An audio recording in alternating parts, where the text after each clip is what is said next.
Hey friends, welcome to another episode of A This and That. My name is A This, that's one of my names.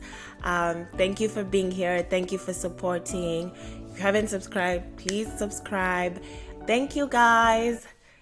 Okay, so today I am so excited about the topic. I'm so excited to share with you what I've been thinking about this week. Let's get into it. So today the topic is about power. One of the shows I grew up watching as a child was called The Real Househelps of Kawangware. So I know Kenyans will recognize that, but for those who are not familiar, I think it borrows the name from the Real Housewives franchise, the Real Housewives of Beverly Hills, New York, but it was The Real Househelps of Kawangware. So Kawangware is one of the lower income areas in Nairobi, and the whole show just revolves around their interactions with each other, their interactions with their employers and just other people in the community, and especially people who are in like lower income jobs, right? So like domestic workers, security guards. We had what we call mama mboga, which is like the market sellers and market vendors, so that kind of thing. And my favorite character, and I think everyone's favorite character, is DJ Shiti. Unajua watu wanafikirianga ati nimesoma sana nikafika class 5. Imagine mimi wa class 3. He's just like the funniest, like, oh my gosh.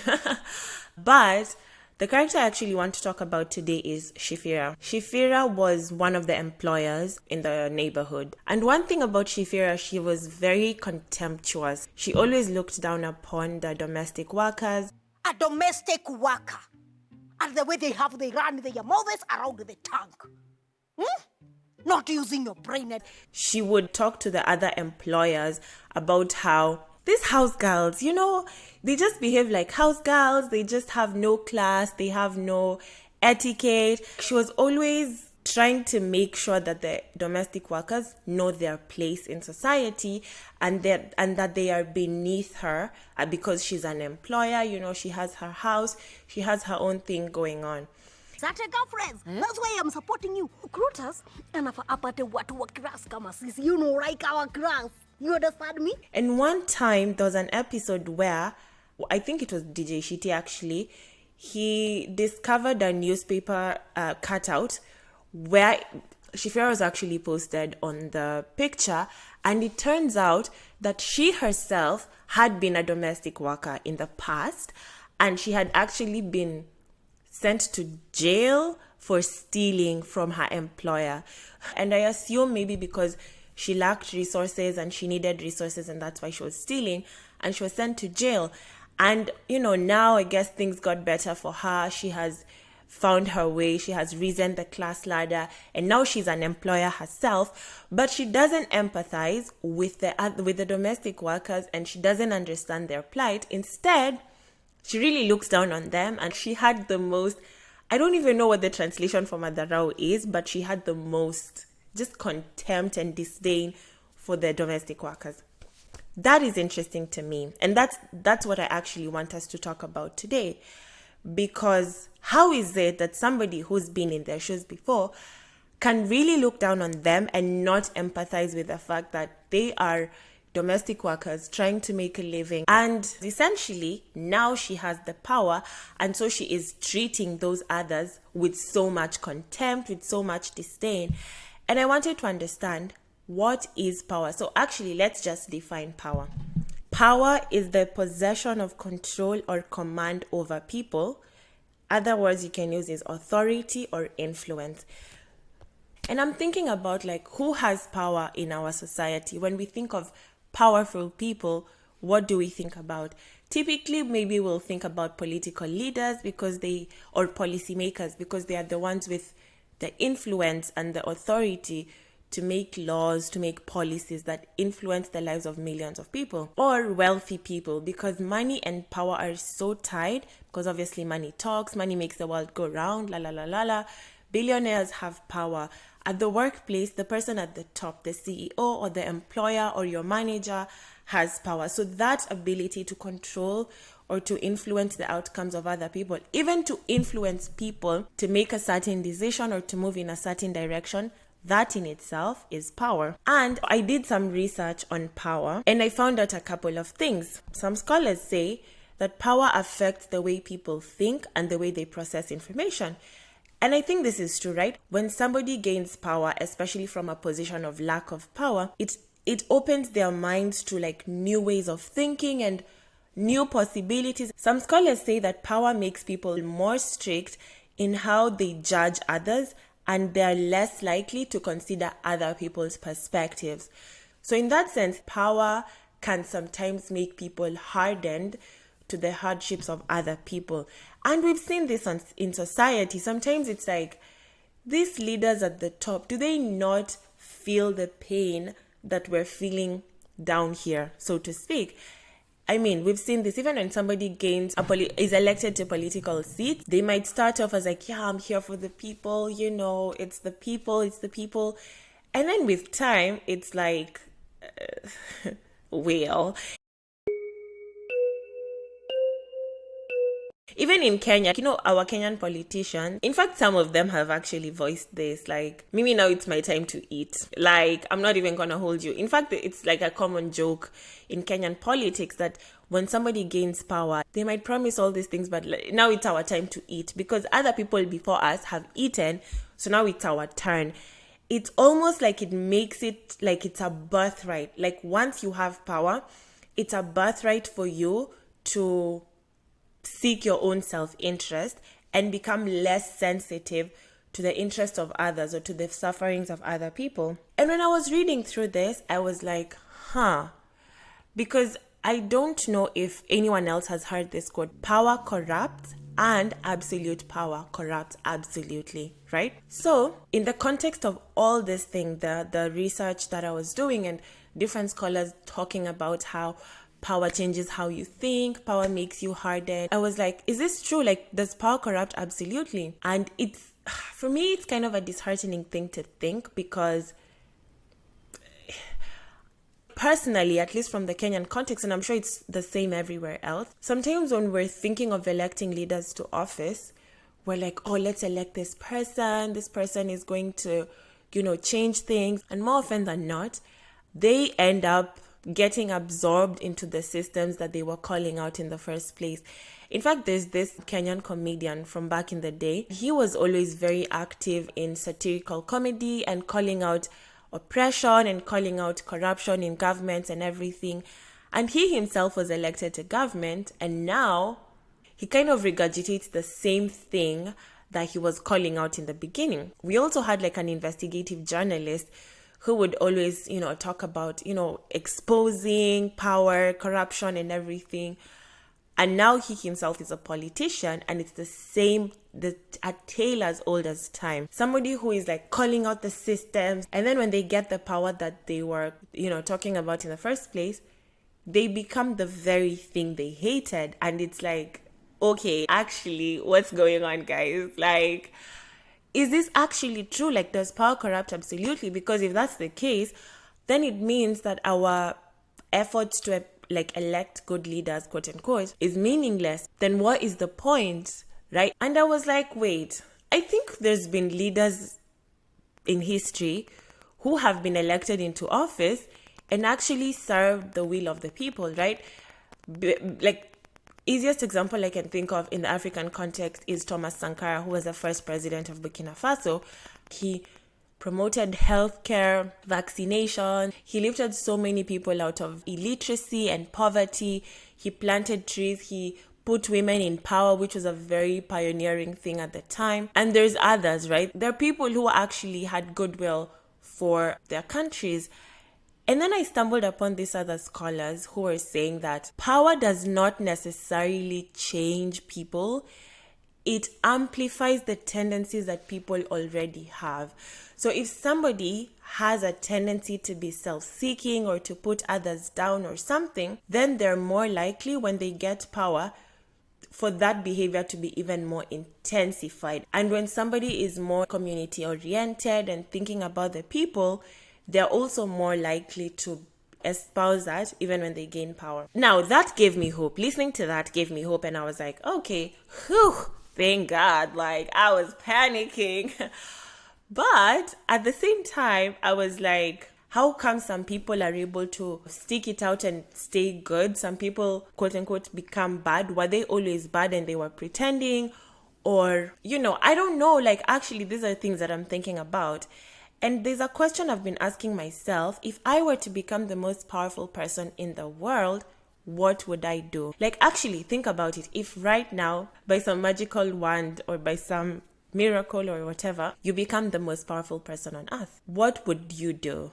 I remember when I was in primary school, we had this thing in one of my classes where for one day, every single person could become the class monitor or the class prefect. And I found that there were people who for that one day would take the opportunity, because now they have all the power, they would take the opportunity to say, everybody who I have beef with, everyone who's my enemy, today is the day they're gonna see. They're actually gonna see who I am. That little power to become class monitor makes people think like, this is my opportunity to enact revenge of everybody that I have beef with. So maybe they would do something like, oh, I'm going to write your names in the noisemakers list, or because we had that, there was a noisemakers list, and if your name was written in the noisemakers list, you would be punished. Let's not even talk about punishment in Kenyan schools, because that's a whole deep dive. Or they would take the opportunity to give favors to their friends, or you know what I mean? It's really easy to see how a little power, like just a small update of power, now we're like, everyone who's against me, ngojeni tu muone, or everyone who's my friend, girly, we're eating good. I'm not eating alone. I'm eating with my friends. How come? How is that the case? How is it that sometimes when we are told we are going to have extreme and absolute power for a limited amount of time, how come for a lot of us, the first thought is to do something that's really harmful to other people? I mean, obviously there's the saints among us who want to cure cancer and end world hunger, and that's awesome and perfect. But how come for a lot of people, it's that they would do something so degrading and so self-seeking, but also so hurtful to other people? Where does that come from? And even if it's not something so degrading, how is it that when we gain some advantage or some privilege above other people, how is it that we then turn around and look down on the people who we were together with, and not with empathy, not with compassion or consideration, but with so much contempt and disgust? How come? How are we becoming such shifiras that instead of her understanding how difficult it was to be a domestic worker in Kawangware, she's looking upon them with so much contempt? And in her case, she's now grouping herself together with the other employers in that show, and she's really trying to assimilate and acclimate to their lifestyle. To me, it's such a mirror to how our society occurs, because for a lot of people, the minute we gain some privilege and we overcome some hardship or whatever, or maybe our situation changes, our body changes, whatever the case may be, and we are no longer occupying a marginalized position, how is it that it's so easy for us to look on the people that are in our same situation and we're like, hey, nyinyi, maybe kama I overcame, what about you? How is that the case? One of the books I love the most in the world, it's called Pedagogy of the Oppressed by Paulo Freire. And this book is like, I don't even know. I love this book so much. This book has taught me a lot about oppression and how oppression works in our society. And in this book, Paulo Freire, basically, one of the things he argues is that a lot of oppressed people have a tendency to become oppressors themselves, or to become sub-oppressors, like little oppressors, because obviously they don't have as much power as the OG oppressors. And what this means is, just because they've climbed one step above the position of other oppressed people, they tend to turn their disdain or their contempt or they're looking down upon to now the oppressed people. They want to become sub-oppressors themselves. And why is this the case? And Paulo says that because oppressed people have come to understand that to become human or to have your humanity recognized is synonymous with being an oppressor. Because a lot of the time, when we look at who is considered worthy in society, or who is considered dignified, or whose rights are respected, or who is given autonomy to just exist freely and to just be, a lot of the time it's people who are oppressors themselves. How it's being interpreted in our minds and in our psyche is that these are the people, these are the cream of the cream, these are the people who deserve, like these are the awa sasa ndio watu, sisi wengine ni viatu, alafu awa sasa ndio watu. Literally, these are the people for real. And because of that, especially marginalized people, they're treated as if they're less than. And who is treated as if they're more than, or that they're just deserving of humanity? It's powerful people. And so for a lot of us, we've come to understand that to be respected as a human being, to be dignified in your existence, you need to exert some form of power over other people and some form of control over other people. And so for a lot of people, to be human, therefore, is to look down on other people, because sasa saimi nimefika and y'all are not gonna tell me nothing. It's just something to think about. It's something I'm thinking about. I don't have a lot of power in society, really. I have all these layers of marginalization, but I also recognize that I have relative privilege, right? How do I use that autonomy? Do I look down on other people who might be one step below me? And the funny thing is, I think a lot of us, the reason why we almost revere very powerful people and the way we treat them with such holiness and reverence and whatever is because they are who we aspire to be. I think it's because people believe that if they do the right things, I mean, we were taught this since we were kids. If I do the right things, if I follow the right steps, if I work hard, whatever, have financial literacy, like all that stuff, I myself can be an Elon Musk.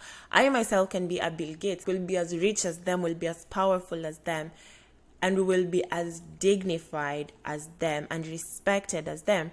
And the funny thing is that most of us actually in society are closer to becoming the homeless person on the street than to becoming Elon Musk. It just takes one thing, one missed paycheck or one this and that, and you are the person in unfortunate circumstances. But because we've been taught all our lives that if you work hard, if you do the right things, you're going to be as rich, as whatever, as powerful, we think that people who are not, those people in unfortunate circumstances, they didn't do something right.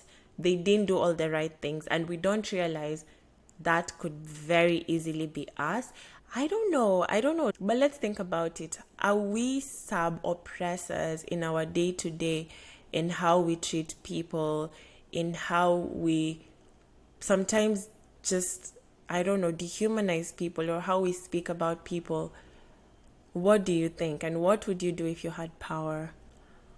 Let me know what you think. And in our next episode, I'll be talking to one of you about power and how power has played out in their lives. So make sure you tune in for the next episode. Thank you for watching. Thank you guys. Bye.